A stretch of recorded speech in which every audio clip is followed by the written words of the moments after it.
الحمد لله الذي خلق الأرض والسماوات العلى. الحمد لله الذي على العرش استوى. الحمد لله الذي يعلم السر وأخفى. وأشهد أن لا إله إلا الله وحده لا شريك له. ونشهد أن سيدنا ومولانا محمد وبارك وسلم.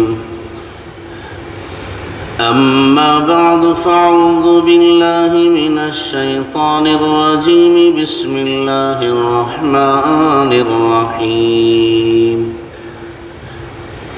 وإذا طلقتم النساء فبلغن أجلهن فلا تعضلوهن أن ينكحن أزواجهن إلى آخر الآية. صدق الله العظيم. وقال النبي صلى الله عليه وسلم: أيما امرأة سألت زوجها طلاقا من غير بأس حرام عليها رائحة الجنة، أو كما قال رسول الله صلى الله عليه وسلم. اللهم صل على محمد وعلى آل محمد وبارك وسلم. اللهم بارك على محمد وعلى آل محمد وبارك وسلم وسلم تسليما كثيرا كثيرا.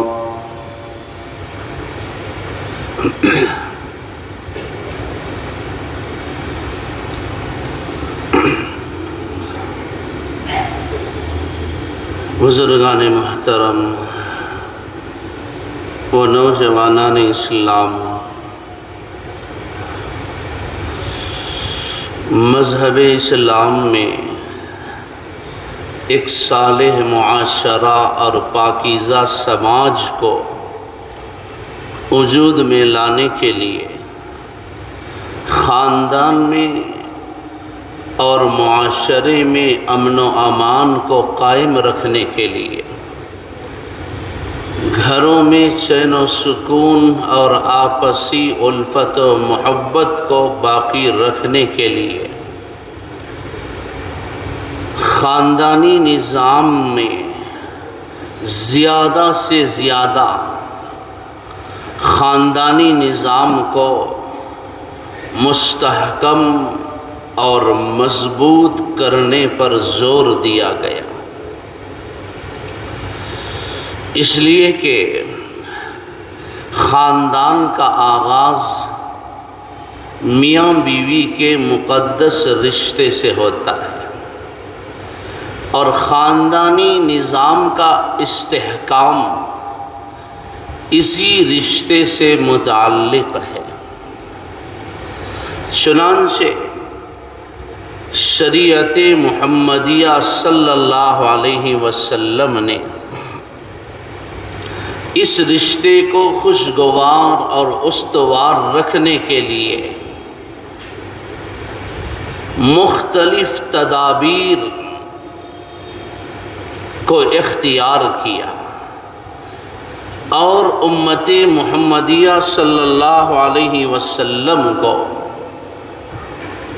ان تدابیر کو اختیار کرنے کا پابند بنایا گیا،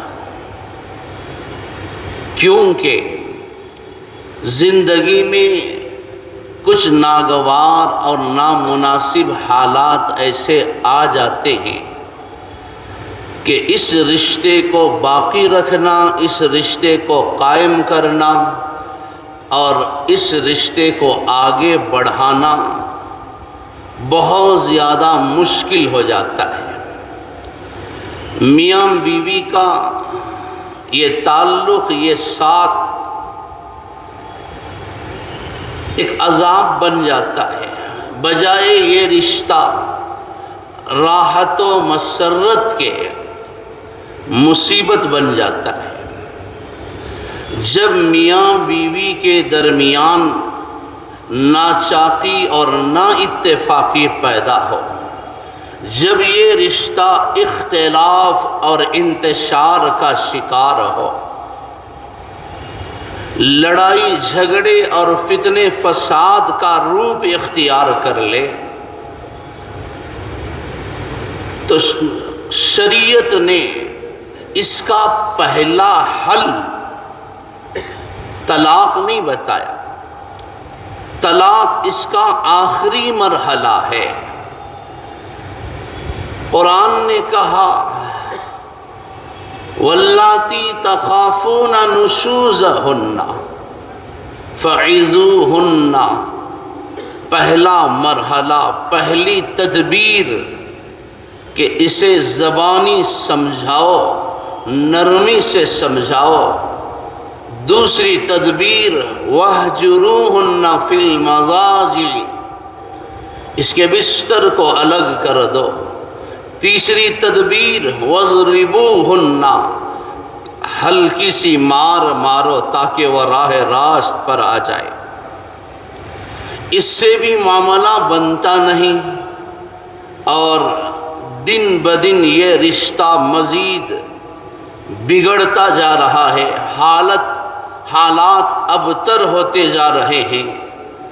تو قرآن نے آخری حکم دیا فَبَعَثُوا حَكَمًا مِّنْ أَهْلِهِ وَحَكَمًا مِّنْ أَهْلِهَا، شوہر کے طرف سے ایک دیندار شریف اور عالم آدمی، جاننے والا، حالات کو سمجھنے والا، حالات کی نزاکت کا احساس رکھنے والا، اور لڑکی کے جانب سے ایک خیر خواہ شریف آدمی، دونوں کو بٹھایا جائے اور دونوں کے حالات کو سنیں، اس لیے کہ میاں بیوی کا یہ رشتہ اختلاف کا جب شکار ہوتا ہے تو دونوں جانب سے غلطیاں ہوتی ہیں۔ پچھلے چند جمعہ سے چونکہ یہ عنوان چل رہا ہے، مختلف مشورے سامنے آئے۔ کسی نے کہا کہ مولانا آپ نے لڑکوں کے متعلق زیادہ ترجیح دی، اور کسی نے کمنٹس کیا اور بتایا، رائے دی کہ آپ نے عورتوں کی طرفداری کی۔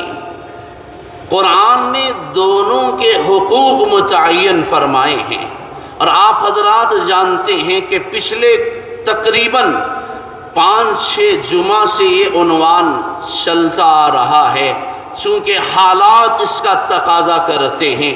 حضور اکرم صلی اللہ علیہ وسلم کے نکاح سے یہ عنوان چھڑا ہے، اور حالات اس کا تقاضا کر رہے تھے۔ میں نے اس عنوان پر روشنی ڈالنا ضروری سمجھا، کیونکہ آج طلاق کی، خلا کی شرح بڑھتی جا رہی ہے، کثرت سے یہ لعنت پھیلتی جا رہی ہے۔ چنانچہ ہر دو جانب سے یہ رشتہ کمزور پڑتا ہے۔ لڑکے کی بھی غلطیاں ہوتی ہیں اور لڑکی کی بھی غلطیاں ہوتی ہیں، اور ان دونوں کی غلطیوں کو اس وقت سنگین راستہ مل جاتا ہے جب ماں باپ اس جوڑے کی بے وجہ پشت پناہی کرتے ہیں اور خامخواہ کی غلط تائید کرتے ہیں، جانتے ہوئے کہ میرا بیٹا اس معاملے میں مجرم ہے۔ ماں باپ اس ظالم اور مجرم لڑکے کا ساتھ دیتے ہیں، جانتے ہوئے کہ میری لڑکی، میری بیٹی اس معاملے میں مجرم ہے، اس نے شوہر کا حق نہیں سمجھا، اسے سسرالی رشتے کو نبھانا نہیں آیا۔ اس کے باوجود ماں باپ کبھی پولیس کا، کبھی روبداروں کا، کبھی لائروں کا، کبھی عدالتوں کا سہارا لیتے ہیں، اور کبھی کورٹ کچہری کا راستہ اختیار کرتے ہیں اور کبھی ڈوری کیس کا خوف دلاتے ہیں، تو حالات یہ بتاتے ہیں کہ اس رشتے کو زیادہ کمزور کرنے والے ماں باپ ہیں، مجرم وہ ہیں جو بے جا اس رشتے میں مداخلت کرتے ہیں اور ان کی پشت پناہی اور حوصلہ افزائی کرتے ہیں۔ رسول اللہ صلی اللہ علیہ وسلم کی حیات طیبہ میں بھی یہ حالات پیش آئے، نبیوں کی زندگی میں یہ حالات پیش آئے ہیں۔ انبیاء علیہم السلام نے ناخوشگوار حالات میں، نامناسب حالات میں طلاق کا استعمال کیا۔ حضرت اسماعیل علیہ السلام پہلا نکاح کرتے ہیں، بیوی ناشکری، بد زبان، بد کلامی کرنے والی، شوہر کی نافرمانی کرنے والی حضرت ابراہیم علیہ السلام بیٹے کو دیکھنے کے لیے آتے ہیں اور بہو کے زبانی حالات کو سن کر حکم دیتے ہیں۔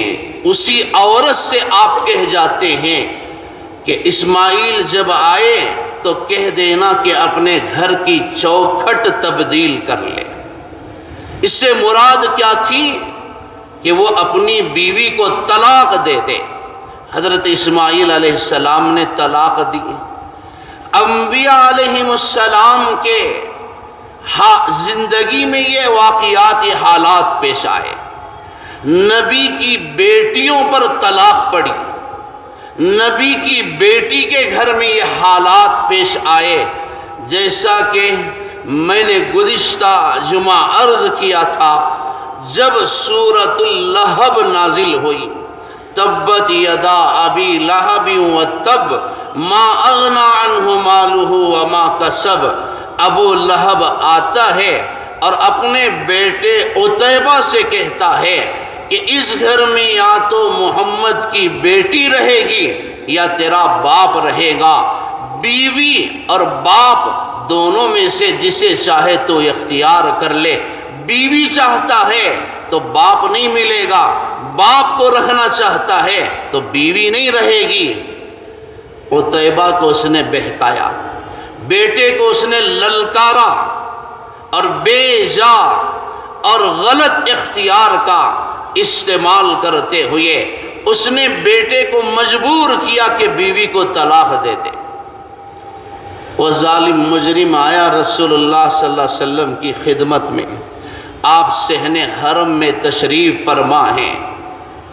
اس نے کہا کہ اے محمد صلی اللہ علیہ وسلم، میں نے تیرے دین کا انکار کیا، میں تیرے دین کو مانتا نہیں، مجھے پتا چلا کہ تو میرے باپ کی برائی کرتا ہے، میرے باپ کی شان میں تو نے گستاخی کے کلمات کہے ہیں، نعوذ باللہ، نقل کفر، کفر نہ باشد، کافر کا قول نقل کر رہا ہوں۔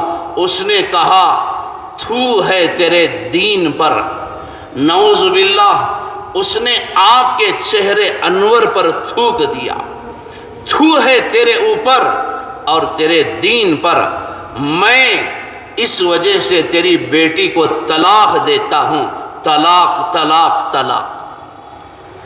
اتنا کہنا تھا، حضور اکرم صلی اللہ علیہ وسلم کی آنکھوں سے آنسو بہہ پڑے۔ میں نے عرض کیا تھا بڑے بڑے ظالموں کے ظلم کو آپ نے برداشت کیا، پتھر کھائے، گریبان پھاڑا گیا، کچرا آپ کے جسم اطہر پر پھینکا گیا، آپ کے دندان مبارک پر، آپ کے دندان مبارک کو شہید کیا گیا، آپ کے گھر والوں کو بدنام کیا گیا، حضرت بلال حبشی کو مارا گیا، صہیب رومی، سلمان فارسی کو ستایا گیا، ہر طرح کی اذیتوں سے آپ کی زندگی کو دوچار کیا گیا، لیکن رسول اللہ صلی اللہ علیہ وسلم ہر ظلم کو سہتے رہے۔ فاصبر کما صبر اولو العزم من الرسل کا مظاہرہ کرتے ہوئے استقامت کے ساتھ آپ دین کی خدمت میں لگے رہے۔ لیکن وہ وقت آیا کہ نبی کے ہاتھ بھی بد دعا کے لیے اٹھ جاتے ہیں۔ حالات ایسے آ جاتے ہیں، لوگ مجبور ہو جاتے ہیں ممبر و محراب پر بد دعا کرنے پر، لوگ مجبور ہو جاتے ہیں تہجد کے سجدوں میں آنسو بہا کر ظالم کی شکایت کرنے پر۔ زندگی میں کچھ حالات ایسے آ جاتے ہیں، رات کی تنہائیاں اور رات کی تنہائیوں میں نکلنے والی آہیں ظالموں کی بربادی کا ذریعہ اور سبب بن جاتی ہیں۔ چنانچہ رسول اللہ صلی اللہ علیہ وسلم نے روتے ہوئے درد دل کے ساتھ آپ ہاتھ اٹھاتے ہیں۔ بیٹی کے گھر کو ٹوٹتا ہوا اللہ کے رسول برداشت نہیں کر سکے، بیٹی کے گھر کو اجڑتا ہوا محمد الرسول اللہ صلی اللہ علیہ وسلم جیسے اولو العزم پیغمبر امام الانبیاء اس درد کو سہ نہ سکے۔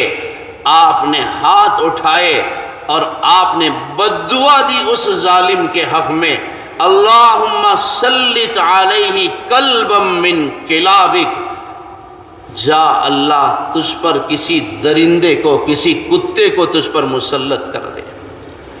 تو نے جو درد مجھے دیا ہے، جو تو نے میرے دل کو ٹھیس پہنچائی ہے، میری بیٹی کے گھر کو تو نے توڑا ہے، اس کی زندگی کو تو نے برباد کیا ہے، اللہ اپنے درندوں میں سے کسی درندے کا تجھے شکار کر دے۔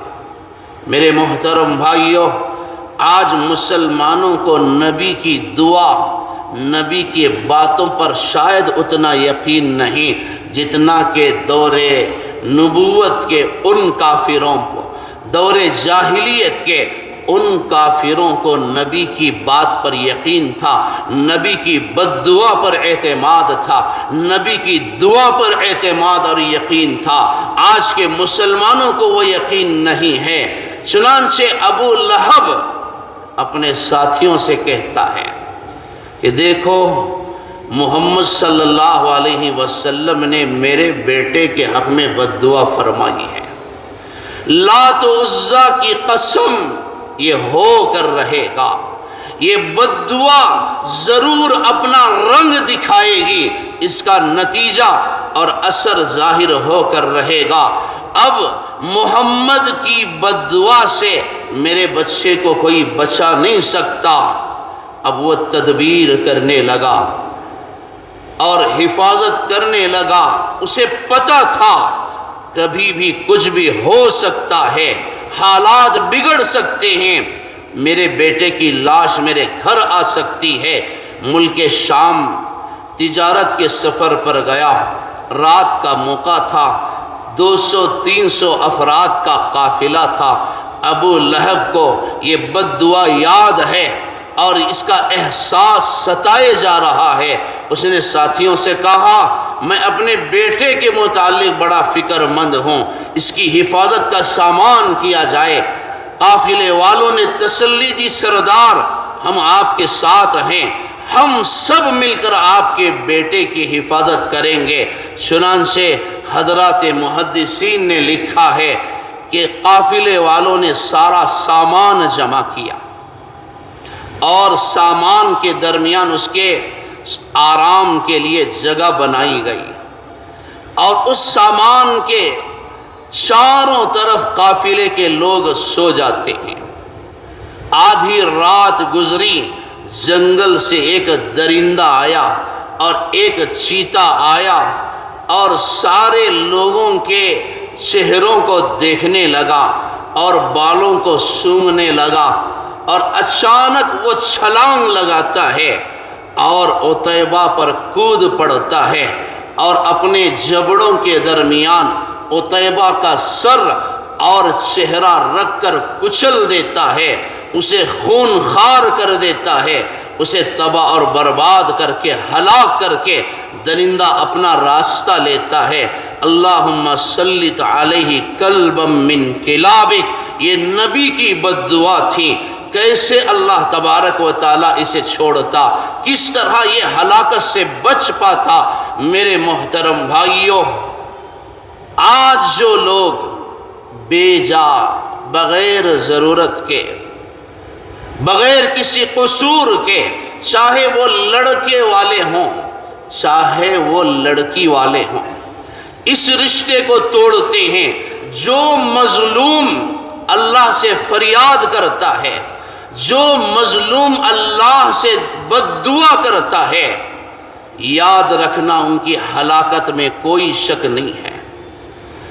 میاں بیوی کے فیصلے کرتے ہوئے ذرا ہوش میں رہنا، ذرا اپنے آپ کو سنبھال کر رکھنا، پورے ہوش و حواس میں فیصلہ کرنا۔ کیوں؟ یہ طلاق، یہ ظلم ایک نہ ایک دن لوٹ کر تمہارے گھروں کو آئے گا۔ یہ فیصلے ایک نہ ایک دن تمہارے بچوں کی زندگی پر صادر ہوں گے۔ کتنے ہی گھر اس طرح اجڑ گئے، برباد ہو گئے، بڑے بڑے کروڑ پتی احباب کنگال بھکاری بن گئے لوگوں کی بد دعا سے۔ ناجائز اور غلط فیصلے کر کے کئی گھر اجڑ گئے، اور آج معاشرے میں بہت سارے گھر اجڑ رہے ہیں، اور اجاڑنے والے ظالم اور مجرم گھروں کو اجاڑ رہے ہیں۔ یاد رکھنا، ان بطش ربک لشدید ان اخذہ علیم شدید، اللہ کی پکڑ بڑی سخت ہے، اللہ کی لاٹھی میں آواز نہیں ہوتی۔ پتہ نہیں تمہارا کیا ہوا جرم اور ظلم کس شکل میں، کس صورت میں تمہاری زندگی میں لوٹ کر آئے گا، پتہ نہیں زندگی کے آگے کے مراحل میں کس طرح کے حالات تمہارے سامنے آئیں گے۔ رسول اللہ صلی اللہ علیہ وسلم نے ارشاد فرمایا، قاضی تین طرح کے ہیں، قاضی کی تین قسمیں ہیں، واحد فی الجنہ و اثنان فی النار، دو قسم کے قاضی جہنم میں جائیں گے، قاضی ایک ہی جو جنت میں جائے گا۔ وہ کون ہے؟ میں حدیث پڑھنے کا مجھے وقت نہیں ہے۔ رسول اللہ صلی اللہ علیہ وسلم نے فرمایا، جنت میں وہ قاضی جائے گا جس نے حق کو معلوم کیا اور حق کے موافق فیصلہ کیا، دونوں کے حالات کو سنے، کسی کی جانبداری نہ کرتے ہوئے، کسی کی طرفداری نہ کرتے ہوئے، پیسہ لے کر فیصلہ نہ کرتے ہوئے، اور کسی کی رشتہ داری اور دوستی کے زد اور دباؤ میں، اور کسی کے اثر و رسوخ کے اور طاقت کے زد میں نہ آ کر حق کے موافق فیصلہ کرتا ہے، سچائی کا فیصلہ سناتا ہے، اس کا یہ فیصلہ اسے جنت میں پہنچاتا ہے۔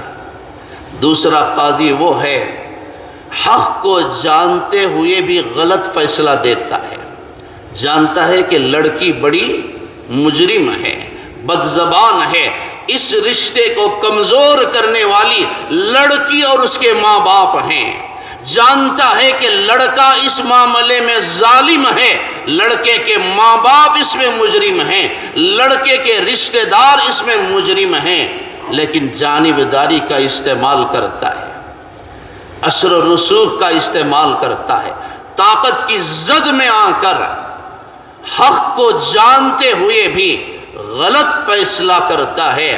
اس کا یہ غلط فیصلہ ایک تو اس کی دنیا کو بھی برباد کرے گا، اس کی آخرت کو بھی تباہ کرے گا، اور یہ جہنم رسید ہوگا۔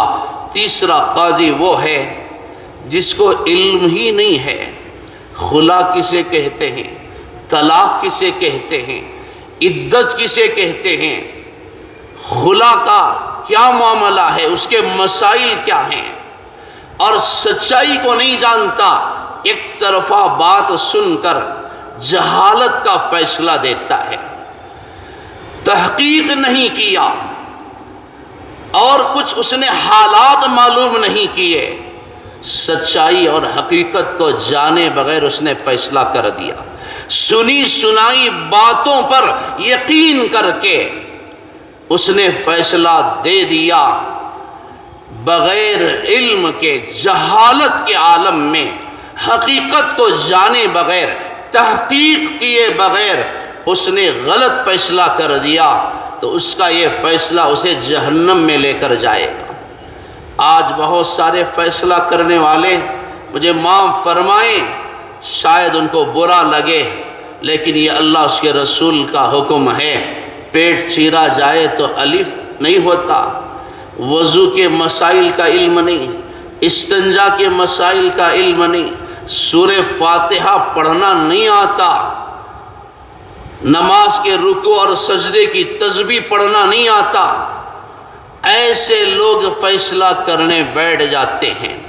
طلاق اور خلا کے مسائل میں بڑے بڑے علماء بھی اس کے تعلق سے بہت زیادہ فکر مند ہوتے ہیں، بہت زیادہ اس کے تعلق سے قرآن اور حدیث کا مطالعہ کرتے ہیں، سوچ سمجھ کر فیصلہ دیا جاتا ہے۔ میرے محترم بھائیوں، آج طاقت کے زور میں، روبداری کے زور میں، مال کے زعم میں، کرسی کی طاقت میں آ کر گھروں کو نہ اجاڑو، بہت جلد اللہ تعالیٰ فیصلہ کرنے والوں کے گھروں کو اجاڑ دے گا، اور اس طرح کئی گھر آج اجڑ چکے ہیں۔ اللہ کرے کہ کسی کا گھر نہ اجڑے، کسی کا رشتہ نہ ٹوٹے۔ قرآن نے کہا الطلاق مرتان فامساک بمعروف او تسریح باحسان۔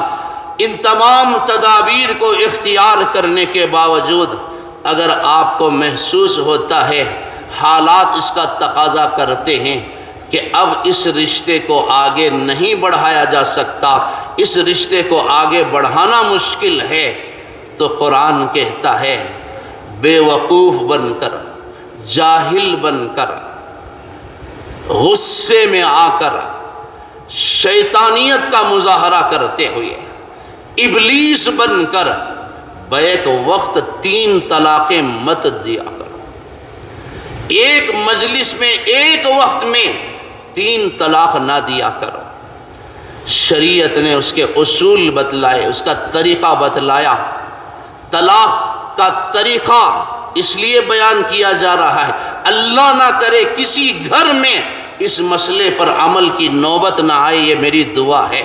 لیکن چونکہ قرآن کا حکم ہے، اللہ نہ کرے کہ کسی کا گھر اجڑے، کسی بچی کا، کسی کے بیٹے کا رشتہ ٹوٹے، لیکن قرآن نے جو اصول بتایا ہے اس لیے میں اسے عرض کر رہا ہوں، ورنہ طلاق دینے کا طریقہ سکھانا یا بتلانا میرا مقصد نہیں ہے۔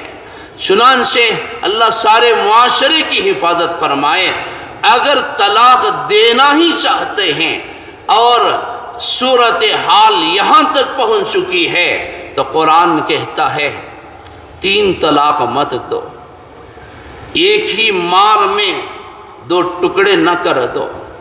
شریعت کہتی ہے جب عورت ماہواری سے پاک ہو، اس کے ایام سے پاک ہو کر جب وہ غسل کرتی ہے، جب وہ پاک ہوتی ہے تو 1 طلاق رجعی اسے دو، 1 طلاق دو۔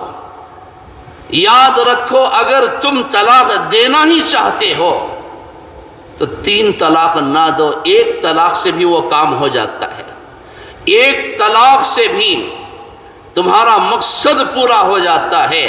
1 طلاق جب دیتا ہے تو 3 ماہ تک اسے رجوع کا وقت ہوتا ہے، اور اس مدت میں عورت کو شریعت نے حکم دیا، شریعت نہیں چاہتی کہ یہ رشتہ ٹوٹے، اللہ اس کے رسول نہیں چاہتے کہ یہ رشتہ ٹوٹے۔ نبی کے گھر میں جب یہ حالات پیش آئے تو آپ نے امت کے سامنے نمونہ رکھا۔ حضرت فاطمہ رضی اللہ عنہا روتی ہوئی آئی، پوچھا کیوں روتی ہے؟ فرمانے لگی میرا اور علی کا کسی بات پر جھگڑا ہو گیا۔ حضور اکرم صلی اللہ علیہ وسلم نے یہ نہیں پوچھا کہ بتا علی نے تجھے کیا کہا، کیا تجھے علی نے مارا، کیا اس کے گھر والوں نے تجھے کچھ کہا۔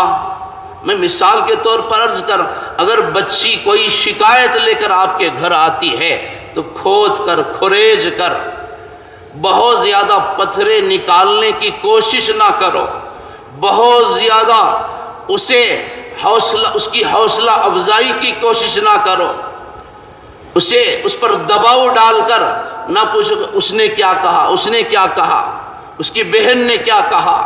اس سے رشتہ مزید کمزور پڑ جائے گا، حالات اور بد سے بدتر ہو جائیں گے۔ تو شریعت نے، رسول اللہ صلی اللہ علیہ وسلم نے امت کے سامنے نمونہ کیا رکھا؟ آپ نے یہ نہیں پوچھا کہ علی نے تجھے کیا کہا، تیرے ساتھ کیا کیا اور جھگڑا کیوں ہوا۔ آپ نے کوئی سوال نہیں کیا، بچی کو ساتھ میں لیتے ہیں، سیدھے گھر پہنچتے ہیں، پوچھا علی کہاں ہیں؟ پتہ چلا کہ مسجد میں وہ لیٹے ہوئے ہیں۔ حضور اکرم صلی اللہ علیہ وسلم تشریف لائے اور اپنے پیر سے حضرت علی رضی اللہ عنہ کو آپ جگاتے ہیں، قم یا ابا تراب، قم یا ابا تراب۔ ابو تراب یہ لقب اسی وقت حضرت علی رضی اللہ عنہ کو ملا تھا۔ حضور اکرم صلی اللہ علیہ وسلم نے فرمایا اٹھ اے ابو تراب۔ آپ حضرت علی سے بھی نہیں پوچھتے کہ فاطمہ نے کیا کہا، تم نے کیا کیا، سیدھے حضرت علی رضی اللہ عنہ کو گھر لے کر آتے ہیں اور آپ لیٹ جاتے ہیں، بیٹی کا ہاتھ اپنے ناف پر رکھا اور علی کا ہاتھ بھی اس پر رکھا، اور ان دونوں کے ہاتھ پر آپ اپنا دست نبوت رکھتے ہیں۔ آپ کچھ نہیں پوچھتے اور دونوں سے فرماتے ہیں کہ آپس میں کہو کہ ہم دونوں کی صلح ہو گئی، ہم دونوں نے اپنے دل کو پاک کر لیا، ہم دونوں نے اپنے غصے کو تھوک دیا، اپنی ناراضگی کو ختم کر دیا، دونوں نے کہا کہ ہماری صلح ہو گئی۔ آپ اٹھ کر باہر آتے ہیں، مسکراتے ہوئے بڑے خوشی کے ساتھ آپ باہر آتے ہیں۔ صحابہ نے پوچھا اللہ آپ کو ہمیشہ خوش رکھے یا رسول اللہ صلی اللہ علیہ وسلم، آپ کیوں مسکرا رہے ہیں، آپ اتنا خوش کیوں ہیں؟ آپ نے فرمایا میری بیٹی اور داماد کے درمیان کوئی اختلاف ہو گیا تھا، میں نے ان دونوں کے درمیان صلح کرا دی، وہ آپس میں مل گئے۔ اس رشتے کے جڑنے کی وجہ سے اور ان کی صلح کی وجہ سے ان کی ناراضگی کو ختم کر کے مجھے اتنی خوشی ہو رہی ہے، ان کے گھر کو بسا کر میں خوش ہوں، مجھے اس پر خوشی محسوس ہو رہی ہے۔ رسول اللہ صلی اللہ علیہ وسلم نے امت کے سامنے نمونہ رکھا ہے۔ بجائے معاملے کو بگاڑنے کے بجائے معاملے کو بنانے اور سدھارنے کی کوشش کرو۔ مجرم آج کے ماں باپ ہیں، اس رشتے کو توڑنے والے، کمزور کرنے والے۔ کسی کو مال کا زعم ہوتا ہے، کسی کو طاقت کا زعم ہوتا ہے، کسی کو اثر و رسوخ کا زعم ہوتا ہے، فلاں منسٹر میرا دوست ہے، فلاں سرکل انسپیکٹر میرا دوست ہے، فلاں قاضی صاحب میرے دوست ہیں، فلاں مولانا میرے دوست ہیں، فلاں روبدار میرے دوست ہیں۔ کب تک پولیس، روبدار، منسٹر، علماء کب تک تمہارا ساتھ دیں گے؟ یہ چند دنوں کی حماقت ہے، تمہاری بے وقوفی کی وجہ سے چند دن اپنی تم طاقت کا مظاہرہ کرتے ہو، اس کے نتیجے میں ہمیشہ ہمیشہ کے لیے تمہاری بیٹی مطلقہ بن کر تمہارے گھر میں آ کر بیٹھ جاتی ہے۔ ماں باپ کی حماقت کی وجہ سے یہ غلط فیصلے ہوتے ہیں، اور مجھے معاف کیجئے آج کچھ لوگ انتظار میں رہتے ہیں کہ ایسے معاملات ہمارے سامنے آئیں۔ آج وہ بدترین معاشرہ ہے، اس ناپاک دور میں ہم زندگی گزار رہے ہیں۔ اگر کسی کا گھر جل رہا ہے تو اس سے ہم سردی سینک لیتے ہیں، اسے بجھانے کی ہم کوشش نہیں کرتے۔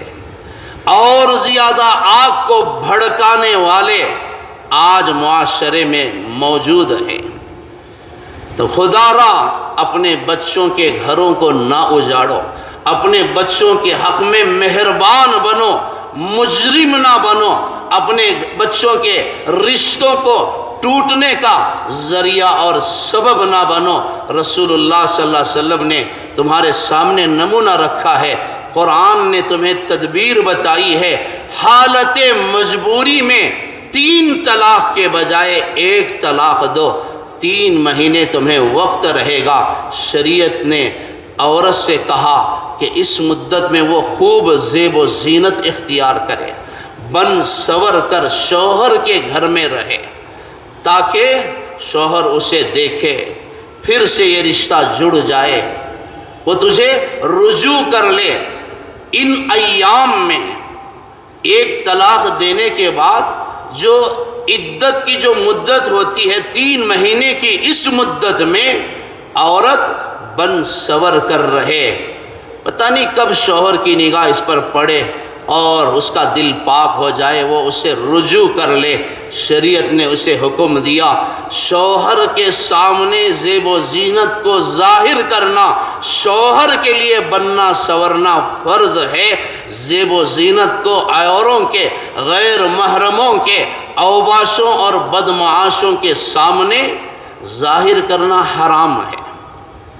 آج عورتیں گھروں میں وہی، میں کیا کہوں اس کے لیے مجھے الفاظ نہیں ملتے، نہ سر میں کنگھی، نہ چہرہ دھونا، نہ اچھا لباس پہننا، وہی میکسی اور وہی پرانے پھٹے کپڑے، وہی بے ڈھنگا لباس، شوہر دیکھ دیکھ کر اسے نفرت آئے، اور جب باہر جاتی ہیں تو برقع تو پردے کے لیے بنایا گیا تھا، برقع بھی آج اتنا ڈیزائن کا آ چکا ہے اور اتنا فیشن والا آ چکا ہے، اس کے کپڑوں سے کہیں زیادہ اس کے برقعے کو لوگ دیکھتے۔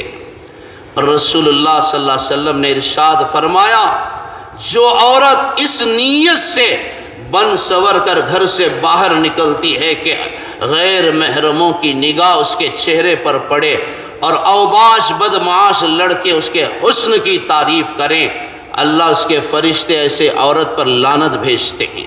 وَلَا يُبْدِينَ زِينَتَهُنَّ إِلَّا لِبُعُولَتِهِنَّ، اپنے شوہروں کے لیے زیب و زینت اختیار کرو، بن سور کر رہو، اوروں کے لیے نہیں۔ تو اس مدت میں 3 مہینے اسے وقت مل جاتا ہے، وہ رجوع کر سکتا ہے۔ اگر 3 مہینے تک بھی اس کا دل پاک نہیں ہوا، اس کا غصہ ختم نہیں ہوا، تو یہ طلاق رجعی، طلاق بائن میں تبدیل ہو جاتی ہے، نکاح ٹوٹتا ہے، لیکن پھر بھی گنجائش رہتی ہے، پھر چاہے تو یہ نکاح ہو سکتا ہے، پھر اس کے لیے راستہ موجود ہے، پھر ممکن ہے یہ گھر یہ بس جائے، اجڑنے کے بجائے یہ گھر آباد ہو جائے۔ 3 طلاق دے کر غصے میں لوگ خود کی زندگی تو برباد کر ہی لیتے ہیں، اس کی زد میں معصوم بچوں کی زندگیاں بھی تباہ اور برباد ہو جاتے ہیں۔ ایسے کئی گھروں میں آج یہ ماتم چل رہا ہے، یہ حالات ہیں، اور عورتیں آج جب یہ مسئلہ ان کے سامنے لایا جاتا ہے بڑی لمبی چوڑی رقم کا مطالبہ کرتے ہیں۔ اس مجمع میں شاید وہ نوجوان بیٹھے ہیں، فرزر ٹاؤن سے آتے ہیں، اور ہمیشہ آنکھوں میں آنسو لے کر مولانا میری بیوی کی طرف سے مجھ پر بڑا ظلم ہو رہا ہے، بڑے بڑے مطالبے ہو رہے ہیں، 2 کروڑ 3 کروڑ، فلاں گھر فلاں سائٹ۔ کیا یہ گھر، یہ سیٹ، یہ دولت تمہیں شوہر فراہم کر سکتی ہے؟ تمہاری دنیا کو، تمہاری زندگی کو آباد کر سکتی ہے؟ دولت تو تمہیں مل جائے گی، عزت دار شوہر کہاں سے ملے گا؟ اور ظالم شوہروں کو پیسہ تو مل جائے گا، بیوی سے چھٹکارا تو مل جائے گا، لیکن ایک شریف اور عزت دار بیوی کہاں سے ملے گی؟ دونوں اس معاملے میں ذمہ دار ہیں، مجرم ہیں، اور دونوں پر شریعت نے حدود مقرر فرمائے ہیں۔ چنانچہ وہ نوجوان کہنے لگا کروڑوں کا مجھ سے مطالبہ ہوتا ہے اور گھر کا مجھ سے مطالبہ کیا جاتا ہے، ہمیشہ آنکھوں میں آنسو لیے وہ نوجوان ملتا ہے۔ تو میرے محترم بھائیوں، اس طرح اپنی اولاد کی زندگی کو تباہ نہ کرو، اولاد کے گھروں کو نہ اجاڑا کرو۔ رسول اللہ صلی اللہ علیہ وسلم نے ارشاد فرمایا، جو عورت بغیر کسی وجہ کے اپنے شوہر سے طلاق کا مطالبہ کرتی ہے، جنت کی خوشبو بھی اللہ نے اس پر حرام کر دی ہے۔ جنت کی خوشبو 500 سال کی مسافت سے محسوس ہوتی ہے۔ جو عورت بغیر کسی وجہ کے طلاق کا مطالبہ کرتی ہے، شوہروں کو تبدیل کرتی ہے، اس پر اللہ کی لعنت ہے۔ اور جو مرد بغیر کسی وجہ کے کسی بچی کو طلاق دیتا ہے، اس پر بھی جنت حرام ہے، اللہ اس کے رسول کی اس پر بھی لعنت ہے۔ دونوں کے تعلق سے اسلام نے یہ حکم سنایا ہے۔ اللہ سے دعا کیجئے کہ ساری امت کو اس لعنت سے اللہ تعالیٰ پاک رکھے، ہر گھر کو اللہ آباد رکھے، کسی کا جوڑا اس کا شکار نہ ہو، کسی کی اولاد اس لعنت کا شکار نہ ہو۔ اللہ تعالیٰ نوجوان نسل کو نیک ہدایت عطا فرمائے، نوجوان جوڑوں کو ایک دوسرے کے حقوق کو جانتے اور سمجھتے ہوئے شرعی حدود میں رہتے ہوئے زندگی گزارنے کی توفیق عطا فرمائے۔ رسول اللہ صلی اللہ علیہ وسلم نے فرمایا کہ میری امت میں ایک ایسا عمل ہے جو نماز سے بھی بڑھ کر ہے، روزے سے بھی بڑھ کر ہے، تہجد سے بھی بڑھ کر ہے، حج سے بھی زیادہ بڑا عمل ہے۔ وہ کون سا عمل ہے؟ وہ کون سی نیکی ہے؟ رسول اللہ صلی اللہ علیہ وسلم نے 35 سال کی عمر میں آپ کی بعثت سے پہلے آپ نے اس نیکی پر آپ نے عمل فرما کر امت کے سامنے اس کی فضیلت رکھی۔ آخر وہ کون سی عبادت ہے، وہ کون سی نیکی ہے جس کا درجہ نماز روزے سے بھی بڑھ کر ہے؟ انشاءاللہ آئندہ جمعہ میں آپ حضرات کی خدمت میں اس کی تفصیلات عرض کروں گا۔ میرے محترم بھائیوں، چونکہ 22 جنوری کو ہمارے اس ملک کے اندر ایک اہم کام ہونے جا رہا ہے، تقریب منعقد ہونے جا رہی ہے، سرکاری طور پر یہ تقریب منعقد ہو رہی ہے۔ مختلف باتیں اس کی تعلق سے سوشل میڈیا میں آ رہی ہیں، مختلف مشورے دیے جا رہے ہیں، مختلف رائے دی جا رہی ہے۔ 30 سال سے کم و پیش یہ مسئلہ چل رہا ہے اور ساری دنیا اس کی حقیقت سے واقف ہے۔ ہر بچہ اس حقیقت کو خوب جانتا ہے اور سپریم کورٹ نے اس کی پوری وضاحت کی ہے۔ اب یہ جو تقریب ہونے جا رہی ہے، اس کے تعلق سے جو مشورے دیے جا رہے ہیں، پہلی بات تو یہ ہے کہ 22 جنوری کی یہ تقریب، یہ افتتاح، اس کے پیچھے ایک بہت بڑی سیاسی سازش ہے۔ چونکہ ہمارے اس ملک کا الیکشن، پورے ملک کا الیکشن 2024 میں ہونے والا ہے، اس کے پیش نظر یہ تقریب رکھی گئی ہے۔ پورا ملک اس حقیقت کو جانتا ہے اور فرقہ پرست طاقتیں، شرارت کرنے والے، سازشیں کرنے والے، فتنے کرنے والی طاقتیں انتظار میں ہیں کہ مسلمانوں کی جانب سے کوئی غفلت ہو، چھیڑ چھاڑ ہو، آپ کو بھڑکایا جائے، پورے ملک کے امن و امان میں خلل ڈالا جائے، فساد کو بھڑکایا جائے۔ اس لیے میری گزارش ہے اس تعلق سے آپ زیادہ کوئی ذہن پر زور نہ دیں۔ یہ اللہ کا گھر ہے، اللہ اپنے گھر کی حفاظت جانتا ہے۔ قرآن میں اللہ نے کعبۃ اللہ کا ذکر کیا، الم تر کیف فعل ربک باصحاب الفیل۔ مسلمانوں نے اور اکابر علماء نے، تنظیموں نے جو کچھ کوششیں کرنی تھیں وہ تو ضرور کی ہیں، اور اللہ کی حکمت اور مصلحت ہے، اللہ اپنے اپنے کام کو خود جانتا ہے، اللہ کو پتہ ہے، اور اس کی قدرت سے، اس کے قبضے سے، اس کے اختیار سے کوئی بات بعید نہیں ہے، لیکن مسلمانوں کی جانب سے ایسا کوئی رد عمل نہ ہو جس کی وجہ سے ملک کے امن میں خلل پڑے اور سازشیں رچانے والے احباب کو کوئی موقع ہاتھ آئے اور سارا ملک فتنے فساد کی لپیٹ میں آئے۔ آج اس کا انتظار ہو رہا ہے کہ کسی طرح کا رد عمل سامنے آئے تو فساد کو بھڑکایا جائے۔ آج ہمارا یہ فرض ہے، یہ ہماری سمجھداری کا یہ وقت ہے، حکمت کا تقاضا یہ ہے کہ ہم اس معاملے میں خاموشی اختیار کریں۔ بڑے بڑے اکابرین اس معاملے میں خاموشی اختیار کیے ہوئے ہیں۔ رہا اللہ سے آپ ضرور فریاد کر سکتے ہیں، اللہ سے آپ دعا کر سکتے ہیں، خاص طور سے قرآن نے ہمیں دعا سکھائی ہے، حسبنا اللہ و نعم الوکیل، نعم المولا و نعم النصیر۔ خاص طور سے اس آیت کا آپ ورد کریں، اپنی عورتوں سے کہیں حسبنا اللہ و نعم الوکیل، نعم المولا و نعم النصیر۔ یہ بڑی طاقتور آیت ہے۔ ہر دور میں فرعون رہے ہیں اور ہر فرعون کے لیے اللہ نے موسیٰ کو کھڑا کیا ہے۔